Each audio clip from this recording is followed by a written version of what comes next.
channel. Yes, I know. This is very bad lighting and I'm very sorry, but this is the look that I kind of wanted to show you how to create today.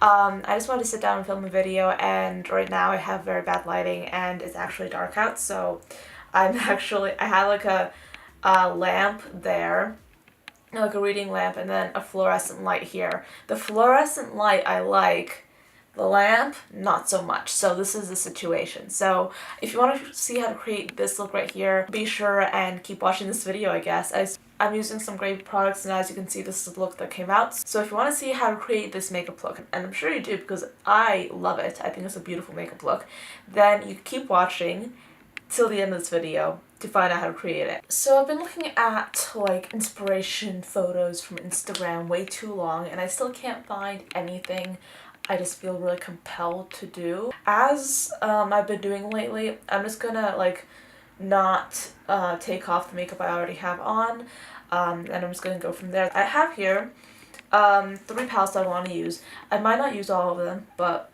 I might use them. But these are 3 amazing palettes that I really do love. The first is Subculture from Anastastia, Beverly Hils. And then I have Masquerade palette from Juvia's Place.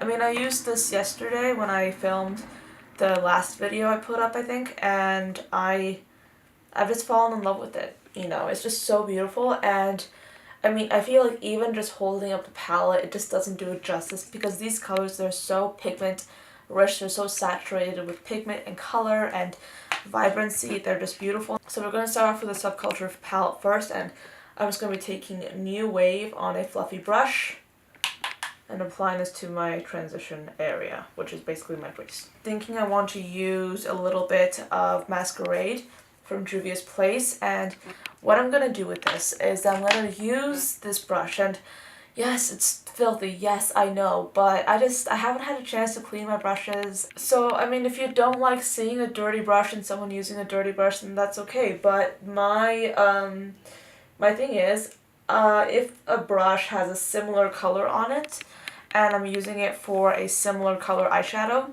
then I feel like it's okay. But if it has a different color, I won't use it. But since this color and the color that I'm using right now, which is from Juvia's Place, and it's called Ada, I'm not even sure, this color right here. Since the color that I already had on the brush and the color that I'm picking up is very similar, I feel like it's okay to use a slightly dirty brush. I've only used this brush like 2 times and already looks super dirty, but it's really not that dirty. I just wash my brushes like once every week or so. Sometimes like it's more like once every 2 weeks, but I do wash my brushes in case you want to know. Now I'm taking Dahlia from the Masquerade palette, and I'm just going to use this with my fingers because sometimes it is more convenient that way, and I'm just going to apply this right pretty much in the center of my eyelid right there and sort of diffuse it out. That's pretty much what you'll be getting. Okay, now I'm dipping into All Star from the Subculture palette, and I'm going to apply this sort of to define my eye a little bit more. I don't know, we'll see how this goes. I'm pretty much applying it just outside that shimmery color. What I've been doing with my makeup recently is I've been applying the color to my outer corner, but I actually try and diffuse just a little bit of the color into my crease as well. And I feel like the effect makes my eye look super elongated. Just not super, but just a little bit, just enough. And I've been really liking that look recently. I'm moving on to my under eye now, and I'm going to be using, I think the shade Zulu from the Masquerade palette is this color right here. Since this color is so pigmented, I'm just taking a little bit, and I'm going to be using a stiffer crease brush just to run this color down underneath my eye. Alright, so this next step might be very stupid or might elevate this look. I'm going to be taking a very bright pop of color, specifically Dahlia from the Masquerade palette right here, and I'm going to take it and I'm going to apply this to my under eye area.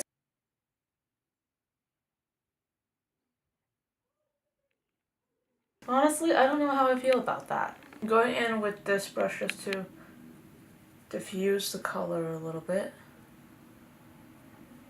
I feel like I want to take Giza on my little finger and apply this into my inner corner. Okay, I feel like that made the whole thing look a lot better because whereas before it was pretty much like neutral on top and then like really bright blue on the bottom and it didn't really look that like connected, I feel like applying the inner corner highlight kind of helped it like kind of merge together in a good way. So that is pretty much all I kind of feel like I should do right now. I mean, I don't know, does it look good the way it is? I actually want to add just a teensy bit of glitter, but I don't know what color. This is a Stila Liquid Metals glitter, and this is in the shade Kitten Karma, and with this, I'm going to take it on my finger, and I'm just going to apply this to my lid using my finger.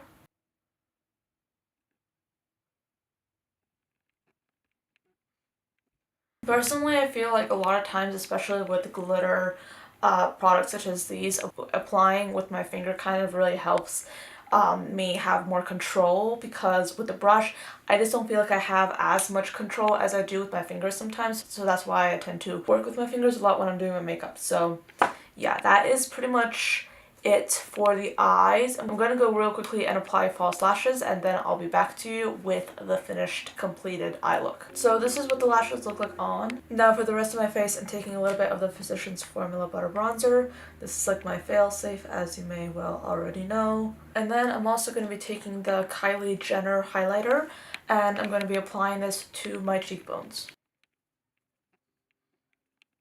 Alright, now I'm going to line my lips, and then I'll be putting my lip color on. I think I'll be using a combination. You might be wondering why my lips are so red. I don't think I've mentioned it, but I've actually been wearing lipstick, red lipstick, almost daily, like liquid lipstick, and I feel like it's staining my lips. So I feel like I should take a break, but at the same time I don't really want to, so yeah. For my lips, I'm going to be using Colourpop's Chateau Matte X Lippie Stick. Well, rather, this is from their line called Matte X, and this is in the shade Chateau. I want to actually try this and see what happens. I'm going to be taking a little bit of a Little Weapon from Colourpop. I feel like if I put that in the center, that adds a little bit more dimension, even though it's very subtle. So that is the end of another very poorly lit tutorial. I feel like I should be getting better at this, I'm sorry, but yeah, I'm very happy with the makeup though. I feel like this is fall, but what's nice is that it's a little bit more of like a unique pop of color. It's not as conventional as some other fall makeup looks that I have been seeing a lot. So I hope you enjoyed this video and hopefully got some inspiration. Thank you for watching, and I'll see you guys in the next video. Bye guys.